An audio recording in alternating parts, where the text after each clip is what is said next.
Um, this all got going from a symposium that was held at the Architecture School in the spring of this year. It was hosted by the Center for Sustainable Development. Kate Bedford helped put that together.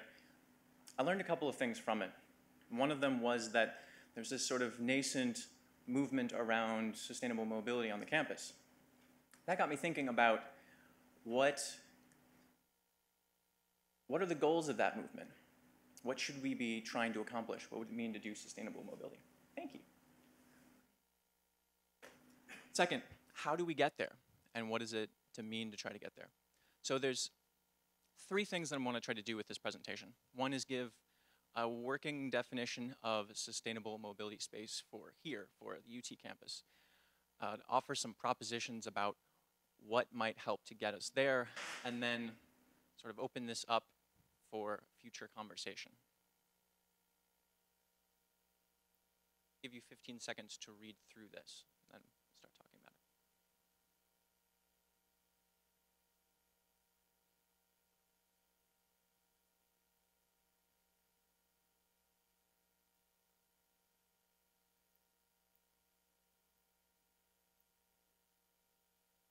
So there's 5 pieces of this that I want to point out, and hopefully we'll flesh out as I'm going through these sorts of propositions.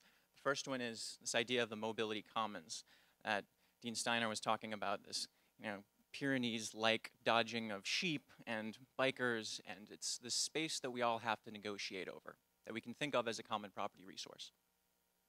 Part of it is the adaptive usage of that. So it's not just how we use it now, but how that will change and evolve over time. Provides for the needs of all. So who is that all that we're talking about? How do we get a meaningful handle on that? And that justly and equitably, so bringing that piece of what really creates a sustainable foundation into what our goals are and how we get there. And then is responding to changing needs and constraints. So the sort of how constraints figure into sustainability.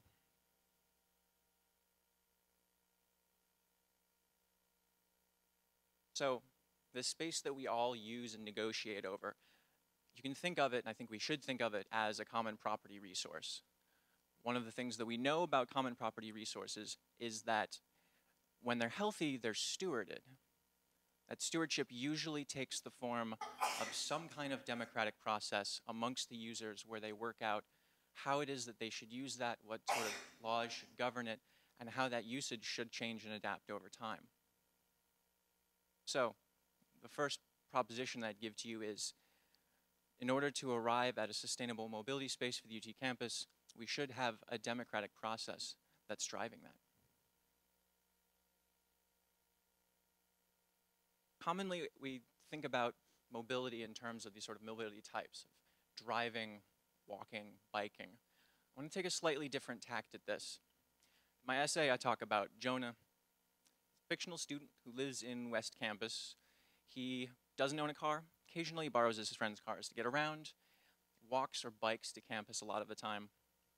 It's probably true of quite a number of students in West Campus, I would guess. And it's not just the sort of choices that he's making, but the values, the reasons why that's driving that. You can think of that as a particular lifestyle. And that forms a sort of cultural mobility cluster. There's a couple of things this does for us. One is that there's 75,000 of us, I think, that move in and out of this campus every day. In contrast, there may be only sort of 20 or 30 cultural mobility clusters that meaningfully capture why we make the choices we do and how we get in and out of the campus.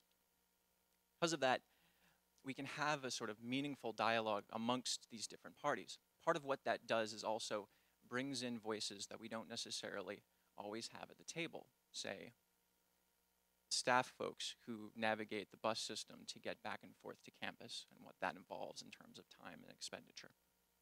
So perhaps we should think about this in terms of cultural mobility clusters as we're thinking about this democratic process. This is where we start to bring in sustainability. So I live in East Austin. I don't own a car. I bike almost everywhere I go. I get around on a motorcycle occasionally. That said, it takes about 1.8 planets to support my lifestyle. That's if everyone consumed the way I do. It's fairly safe to say that none of the cultural mobility clusters for the UT campus, of how we get here and how we get around, are at this point sustainable. That's not to criticize them, that we're trapped by the choices that we can make. It's to say that all of them will have to change and evolve over time, partly by being able to bring those constraints, personal, social, ecological, to the table, that we arrive at practical, doable, implementable solutions.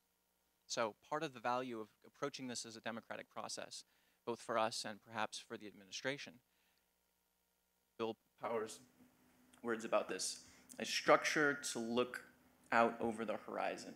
It gives us a structure to look out over the horizon with. We can end up with doable strategies out of this. A final piece I want to emphasize is that this isn't something, it's actually very important that something like a movement can get it established because it's such a different idea. But once it's established, it's not something that can take 1 or 2 years. This is going to be an ongoing process over the course of decades. And it involves quite a bit of ability to collaborate and get on the same page, this sort of collaborative capital, to get past just sort of compromises of what seems apparent at the moment to strategies that are really innovative and transformative. I think in the interest of time, I will skip going through one scenario of an event that could kick this off, but I'd be happy to talk about that because I think there's many different ways that we could do this, and it's most important to come up with what that would look like through conversation as a community.